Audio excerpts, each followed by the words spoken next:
Canada's new Prime Minister Mark Carney started reaching out to European and Asian markets to improve Canada's trade relations. On March 20th, during visits to France and the UK, discussions were held about opening new trade routes, especially in energy and car manufacturing. Right after these meetings, European newspapers asked, "Is Canada moving away from America's shadow?" When Carney was questioned about this, he indirectly confirmed, "We are developing our own trade." Currently, one of the most discussed topics publicly is whether Canada will cut electricity exports to the United States. Every year, Canada sends a large portion of its hydroelectric and nuclear energy production to the U.S. under trade agreements. These electricity exports are valued at over $3 billion each year. If Ottawa decides to use electricity as leverage, electricity prices in northern U.S. states could rise significantly. On March 21st, Carney said, "We will put oil and electricity on the table," which made tensions even higher. U.S. officials avoided directly commenting on this matter.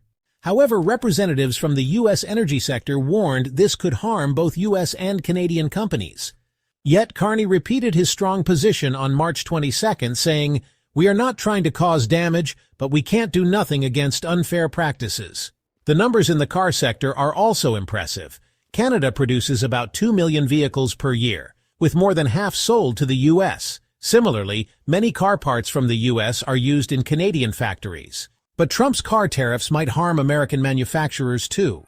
On March 23rd, opinions on social media warned, if Canada places tariffs on car parts, factories in Detroit will suffer significantly. In a press conference the next day, Prime Minister Carney hinted at possible new tariffs, stating, "Car companies have long been important partners, but we cannot be the only ones paying the price for political pressure."